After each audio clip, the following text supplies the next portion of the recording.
66 નગરપાલિકાની ચૂંટણી રાજ્ય ચૂંટણી પંચે જાહેર કરી, પરંતુ ધાનેરાની ચૂંટણી ડ્યુ હોવા છતાં પણ આજે જાહેર નથી થઈ। ધાનેરા નગરપાલિકાના પૂર્વ પ્રમુખ બળવંતજી રાવ સાથે વાત કરીએ। બળવંતજી, શું લાગે, કેમ આજે તમારી ધાનેરા નગરપાલિકાની ચૂંટણી જાહેર નહીં થઈ હોય? છેલ્લા 2 વર્ષથી વહીવટદાર અહીંયા નગરપાલિકાનું કામ સંભાળે છે અને અત્યારે જે આ જિલ્લો દૂર વાવ-થરાદ જિલ્લો બહાર પાડે અને ધાનેરાનો પણ એમાં સમાવેશ કરેલો અને આજે છેલ્લા 20 દિવસથી આજે 21મા દિવસે પણ પ્રજાનો આક્રોશ એકદમ જોઈ અને આજની જે સભા આપના સમક્ષ પણ જોઈ છે। ધાનેરા તાલુકાનો અને ધાનેરા શહેર તમામ વર્ગના લોકોએ બંધ રાખ્યું છે અને આ સરકારને જે નિર્ણય સામે બહિષ્કાર કર્યો છે, ત્યારે સરકારે પણ આજે જે અમારા જે જન આક્રોશને જોઈ અને સરકાર પણ કંઈક ને કંઈક મને એવું લાગે છે કે સરકારના પગ નીચેથી જમીન સરકી ગઈ છે।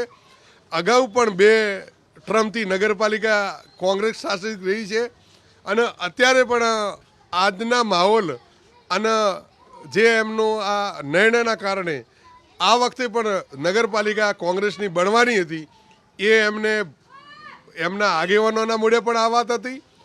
તમામ એમનું સંગઠન પણ એવું કહેતું હતું કે અમને મોટું નુકસાન થઈ ગયું છે આ જિલ્લો બદલાવાથી। એટલે કહેવાનો મતલબ મારો એ જ થાય છે કે સરકાર આ એક રમત કરે છે અને રમત કરવાના કારણે લોકો પણ સમજે છે અને આ ચૂંટણી બંધ કરવાનું કારણ આ પણ એક નવું અમારા ધાનેરા તાલુકાને ધાનેરા શહેરને એક તાલુકાના જોડ્યો થરાદમાં, એ તો નુકસાન કર્યું હતું, પણ આજે એક રદ કરવાનું કામ કરી અને એક ધાનેરાને મોટું નુકસાન કર્યું છે। કારણ કે વહીવટદાર વહીવટ કરતા હોય ત્યારે એમને ખબર ન હોય, જ્યારે જનપ્રતિનિધિ લોકશાહીમાં ન મળે તો લોકોનો અવાજ કોણ ઉઠાવે અને લોકોની સમસ્યા હલ નથી થતી। એટલે વહીવટદાર વહીવટ એમની રીતે જ કરતા હોય અને વહીવટદારની કોઈ જવાબદારી ન હોય કે ભાઈ મારે આ વિસ્તારના લોકો કોણ છે એને ઓળખતા જ ન હોય, એને સિસ્ટમ ઓફિસમાં બેન કરવાની હોય છે અને જેને લોકપ્રતિનિધિ છે એ પ્રજાની વચ્ચે રહેતો હોય છે। એટલે છેલ્લા 2 વર્ષથી અમારા ધાનેરા હાથે અન્યાય થયો હતો અને આ વચ્ચે હમણાં 1 મહિનાથી તાલુકાને અમે સમાવેશ કરીને પણ અન્યાય કર્યો છે, એ પણ આક્રોશ હતો અને આજે ધાનેરાની પ્રજા હાથે અન્યાય કર્યો છે આ સરકારે। એટલે હું આ સરકારને એવું કહું છું કે આ કઈ દિશામાં આ લોકશાહી ગણાય કે ન ગણાય। આજે અત્યારે તમે જો સમજો તો આ લોકશાહી જેવું લાગતું જ નથી કે તમને મન ફાવે એમ તમે રદ કરો ને મન ફાવે એમ કરી નાખો ને, આ તો કોઈ લોકશાહી। મારે તો ચૂંટણી પંચને મારી રિક્વેસ્ટ છે કે ચૂંટણી પંચ પણ આ બાબતે ચિંતા કરે કે આ લોકશાહી ખતમ કરવાની છે કે લોકશાહી રાખવાની છે, એ હું આપના માધ્યમથી આ ચૂંટણી પંચને પણ હું રિક્વેસ્ટ કરું છું।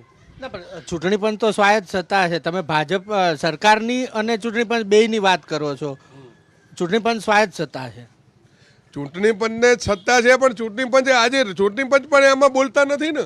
ચૂંટણી પંચને પણ કહેવું પડે છે કે ભાઈ આ ભાજપ પાસે સત્તા હોય પણ ચૂંટણી પંચ તો એક ન્યાયતંત્ર જેવું ગણાય, તો ન્યાયતંત્ર તરીકે ચૂંટણી પંચને પણ કહેવું પડે કે ભાઈ આ બધું તમે આ તાલુકાની બાકી રાખો ને આ તાલુકાને અમને નુકસાન થાય છે।